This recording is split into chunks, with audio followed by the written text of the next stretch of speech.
Hi, my name is Adam Guggenheim. I'm a junior at Tamalpais High School in Mill Valley, California. This is my second term on the Marin County Youth Commission, and I'm a member of the MCYC Mental Health Subcommittee. It is no secret that many teens are experiencing stress, anxiety, isolation, depression, and other mental health issues during these COVID-19 times. MCYC Mental Health Subcommittee is interviewing professionals to help teens identify mental health issues, validate concerns and feelings, and provide information as well as resources. Today, I am interviewing Alex Hunt. Miss Hunt is the head counselor at Tamalpais High School. Miss Hunt is going to help answer questions and provide information about school-related issues like school closures, standardized testing, grades, and graduation during these COVID times. These big changes, which have happened so quickly, have caused some students to experience stress and anxiety. We hope that talking about these issues and providing some clarity and certainty will help students feel better. Hi, Ms. Hunt. Thank you very much for being willing to do this interview with me today. So, school has been closed for a little over 5 weeks and so much has changed, but there are still very many unknowns. As a consequence of this, many students are experiencing stress and anxiety. So, I thought that having you address some of these things will help students feel some comfort. Just having more information makes it easier for students to adjust and deal with these big and sudden changes. Okay, so my first question is regarding school closure. So recently we learned that school will remain closed for the rest of the school year. The big question is, do you know when school might reopen? Do you think we will be back on the campus by the fall? Okay, so here's the good thing is that California and Marin County in general have done a really good job in terms of the shelter in place and, keeping the curve down or flattening the curve, if you will. So that's great. But we're not going to be going back to school this school year. We are going to stay closed through June, no matter what happens. And it'd be awesome if the government lifted the shelter in place in May or something like that. I would love that, but we're still probably going to keep school online for safety reasons, but also for consistency purposes. You know what I mean? I feel like students have been, yanked around a lot, and to keep uprooting them and changing their routine is not going to do them any good whatsoever. We can't keep changing the goalposts on them. So we're going to stay closed this semester no matter what. As for going back in the fall, I dearly hope we go back. I'm very hopeful. I'm very optimistic, as are all of the administrators that I've been working with too. We are planning master schedule-wise, facilities-wise. We're planning as if we are all going back. So that is my genuine hope. Is there a possibility we won't? Of course, because, with this whole situation, nobody really knows when it's going to end or how it's going to end, because it's new for everyone. So there's no black or white answer to that question. However, if for some horrible reason we don't go back in the fall, we will have contingency plans in place to make sure that kids are still getting an education and that we're serving them to the best of our abilities, for sure. But I hope we're going back in the fall for sure. Great. And if we do go back in the fall, which hopefully we do, will there be any modifications to schedules, or do you think we'll be needing to wear masks to school or anything like that? It's a possibility for sure. Yeah. I mean, there's lots of different variables here. It could be lifted altogether and we just go back as if it was normal and never happened. And that would be lovely, getting back to life the way we thought it was going to be. At the same time, they might let us back in the fall, but there will still be some concerns about social distancing and rules around that. So there might be some regulations in terms of wearing masks, or we might go to some different schedules where we alternate kids in terms of days, or online versus in school, because if we have to social distance, we can't have 30 kids in a classroom. That's not social distancing. You know what I mean? So Yeah. Safety is going to be like the first concern, first and foremost. But we'll come up with a plan. And a lot of those things are being talked about right now. And a lot of districts are going to form committees to really iron out those contingency plans. Now some questions regarding grades. Are there any updates on whether or not we will be having grades this semester? If so, could you please describe how our transcript will be different this semester and what the implication of this change might be? And so every district is going to be different in terms of what their grading policy is going to be. But I think what's giving a lot of my students anxiety right now is just the not knowing. I think Yeah. that's the hardest part, is really like not knowing what their transcript is going to look like, not knowing how grading is going to be. So therefore they don't know how much work to put in, how much to stress about this, what about all the work they've done, or what if they weren't doing so well before. There's so many different questions. And I think once they have an answer, whether they like it or not, it'll just be a lot more, it'll be a lot easier to kind of formulate a plan and go from there, you know? So in terms of certain districts, they are going pass, no pass, or credit, no credit. I know Novato is doing that, if I'm not mistaken. The Tamalpais Union High School District has yet to make a decision. They have a committee and they've been talking a lot, and I believe they're going to make an announcement this week. So today is what? Monday, April 20th? 20th. Yes. Today's Monday, April 20th, and hopefully we'll have an answer within the next few days about what our grading policy will be. I have a feeling it'll be the pass, no pass, or credit, no credit, but it hasn't been announced or decided yet totally. If it does go to that, I know a lot of our kids are worried about their transcript and how that will affect college and everything like that. And here's the good news, strangely, is that this is a national problem. I mean, it's a global problem, of course, but in terms of college and transcripts and education, this is very much at the national level. So colleges are all highly aware of this, and all of them are making, exceptions to their eligibility standards and their admission standards to accommodate what's going on right now. Every school, from the community colleges to the CSUs and UCs, and even the high-end private schools and the Ivy League schools, they are all talking about this and saying that they will accept pass, no pass, or credit, no credit classes. And they're saying that they're going to definitely do it for this semester, spring 2020, and summer 2020. So any classes done in the summer, they will also give that leniency to in terms of grades. And of course, if the situation continues, that'll go into the fall as well. But all colleges are talking about that for all grade levels, freshmen through seniors. So in terms of GPA and calculating grades, pass, no pass, and credit, no credit do not harm the GPA. They don't get averaged in as anything other than nothing. So whatever your GPA was before, it will stay the same. And even our student athletes who are interested in playing sports in college and have to be eligible through the NCAA, they've come out with some exceptions as well, and they're going to accept pass, no pass, or credit, no credit as well. There's still some stipulations depending on what grade you're in, but as long as you fulfill the requirements with courses as opposed to grades, all students will be fine. How will colleges know how hard we worked if it goes pass fail? How will our transcripts compare to transcripts at other schools that are going to be using different grading systems? So that's a good question. But I've heard that some colleges, with their current students, their college level students, they're giving students the option of picking grades or pass, no pass. And in terms of the high school level, maybe some private schools might be doing that, but our district will definitely not. We will not give the choice. The reason being, that's going to create an inequitable situation for our students. We have to come up with a policy that serves all students. And not everybody has access to, internet and food, let alone, textbooks and a quiet place to learn. So there's a lot of inequities in letting a student choose. However, I totally hear that everybody's like, well, I'm a straight A student and I work really hard, and that is very disappointing to hear that maybe that hard work won't be shown to the colleges. And what I want to say to that is, yes, it is disappointing. And at the same time, you can still actually show the colleges that you are working hard. There are lots of other ways to do that.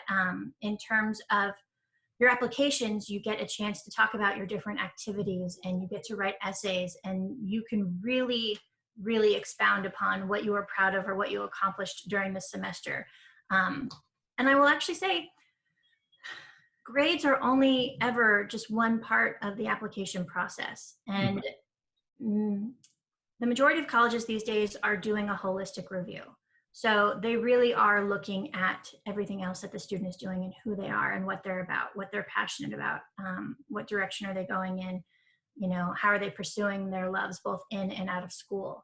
So grades and test scores are taking a little bit more of a back seat in general in that regard. This was even before COVID came about. So many students, especially juniors, have been preparing for lots of tests that typically would be happening in the spring. Many of those tests have been canceled or modified. Could you please talk about the changes affecting these tests, like the APs, SATs, ACTs, and state testing? Our current juniors are going to be the most impacted by this, and Yeah. some for the better, and some might be bummed for sure. But I will say, colleges right now are saying that they are either going to go test optional, whereas they don't need tests, they don't have to submit test scores, or they're saying altogether, we're not going to take them. Okay.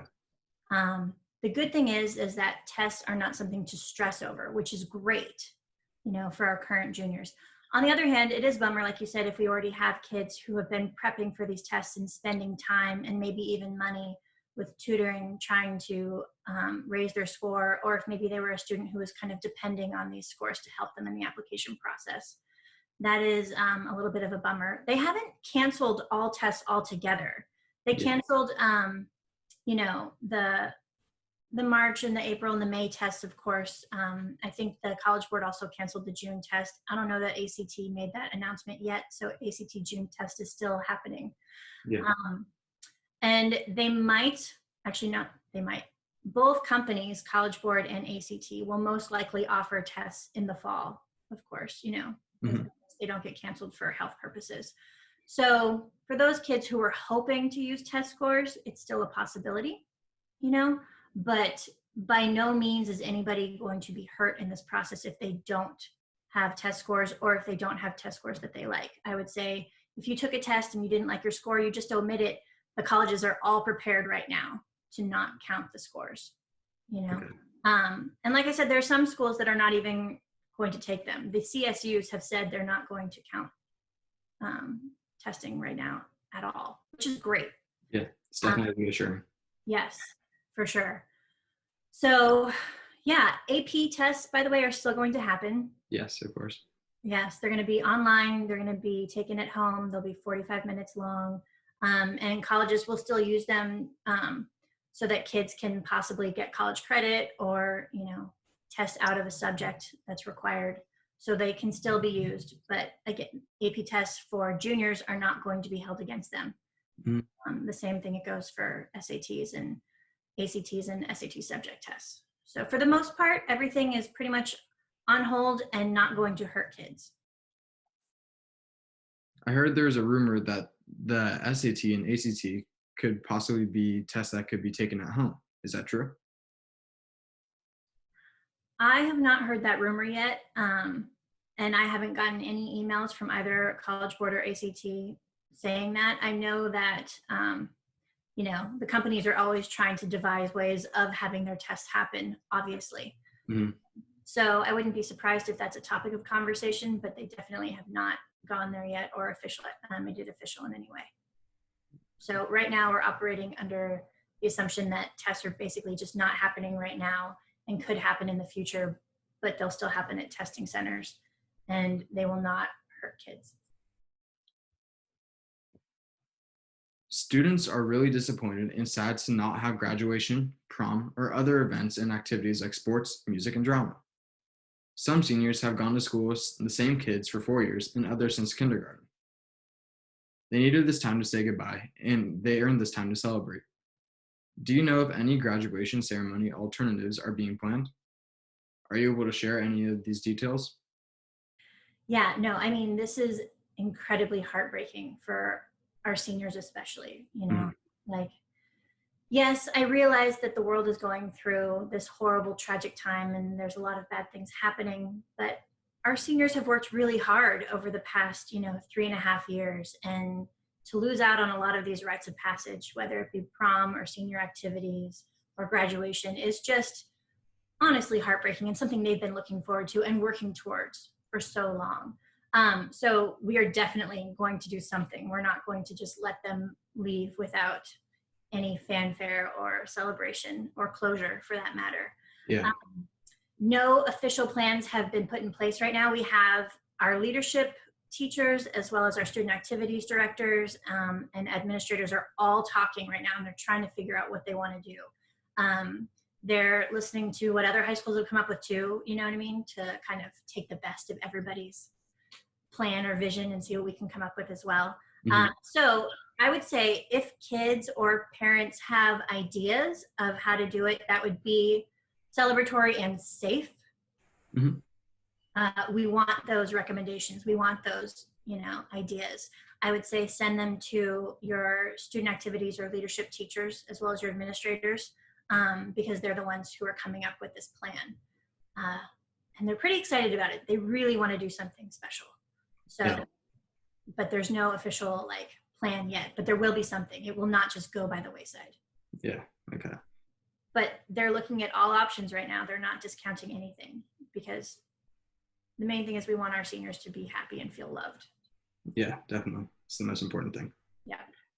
Okay. And then just a couple of other important things to address. Could you please remind students who are depending on receiving meals at school where they can go to get these meals?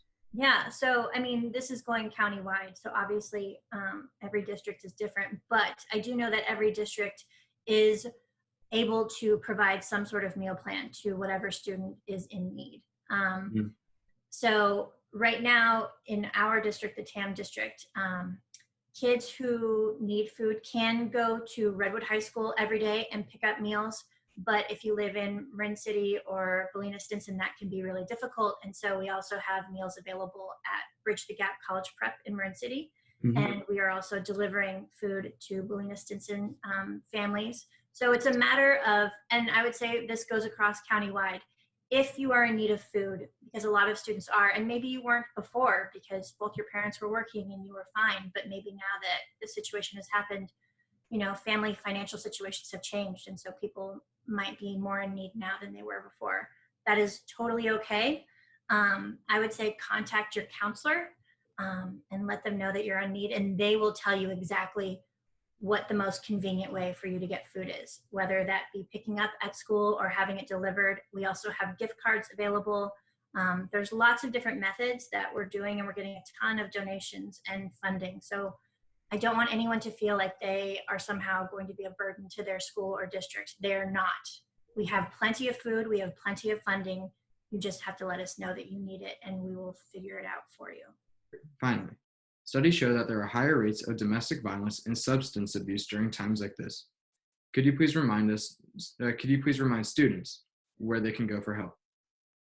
Absolutely. This is a hard time for everybody, it's a hard time for students for sure, dealing with all this change, but it's a hard time for their parents and their families as well. And then students are living at home with these families and parents. So it's understandable that, domestic violence, abuse, alcohol, drug consumption, all of that is going to change. So if you are in need of help, it is also available. Every district has their own student services, counseling services, wellness services. I would say contact your counselor directly if you have need in general. In our district, we have counseling and wellness services that are really, really well defined. You all probably got an email today, hopefully, if not tomorrow, that our counseling and wellness services just went virtual. We have a site that has all the resources and information on it. You can talk to counselors, you can talk to therapists. We have Zoom meetings where kids can just come and chill. There's no therapeutic, theme going on. It's just a matter of seeing people and connecting. Yeah. We also have, food. We have everything basically through our counseling and wellness program. So I would say, and also follow everybody on Instagram.